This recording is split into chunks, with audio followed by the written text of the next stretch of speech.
Hey everybody, welcome back to our furniture flipping adventure. My name is Sarah. Today I'm working on this table. I bought it not because I liked the laminate cheap top to it, but because I liked its legs and I knew I could do something with it. And then over here, I have this giant piece of butcher board. This, I also bought it at an auction, and I didn't buy it for its legs because its legs were actually a bracket that bracketed it to a wall of a restaurant. The restaurant had gone out of business and they were selling off all of the tables, and this is one of the solid wood butcher block tabletops. Did I say that right? Butcher block tabletop. Anyway, so I'm gonna try to marry this with that and see if we get something that we like out of it. So let's get started.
I started with 80 grit sandpaper and got a good strip in before I realized I'd never cleaned this piece. And coming from a restaurant, that is something I definitely wanted to do.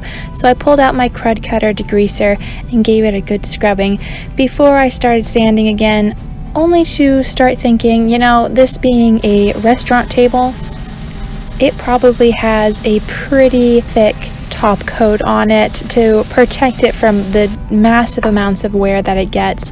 So instead of spending hours and hours sanding, I decided to go for stripping and pulled out my stripper.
So after removing that thick lacquer off the top, or at least most of it, I went back to sanding. and more sanding, and more sanding. I started with a pretty heavy rough grit, something like an 80, and worked slowly back and forth, eventually moving on to a 150 grit sandpaper.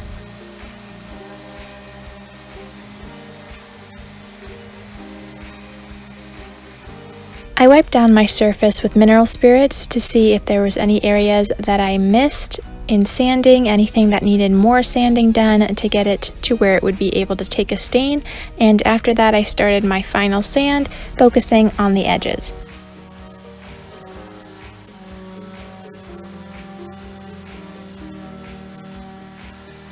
It would probably be easier to use a router to get perfectly rounded edges on a piece like this, but since I don't have bits for my router, I decided to just use my sander, and going back and forth over the edge, I gave it a nice rounded finish so that it wouldn't be sharp, because I'm keeping this piece and I know my little kids would manage to hurt themselves on any pointy edges. I've used this stain before and I really like how it ages and turns the boards gray, and since my furniture in my living room is gray, I'm gonna go ahead and go with that. It's kind of unpredictable as it is a reactive stain and just reacts to the wood itself, so I'm kind of hoping for a stripy, different look to the top of this. We will see.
Alright guys, we're moving on to our last step, and that's to top coat the piece. I'm only going to get one on before putting out this video tomorrow, but I'll be probably putting on 3 or 4 different coats for good protection. I'm going to have a lot of sticky fingers, a lot of coloring and things going on at this table, so I'm going to make sure that it's well protected. And there it is, all done. This is the part of the video where you get to hit the like button to let me know if you like this project and how it turned out. Thank you so much for joining me today. It was kind of a different project, and I'll get back to painting next week, but it was fun to do something a little bit different and something that I actually get to keep for once. Let me know down in the comments if you like it, and I look forward to responding to all your comments.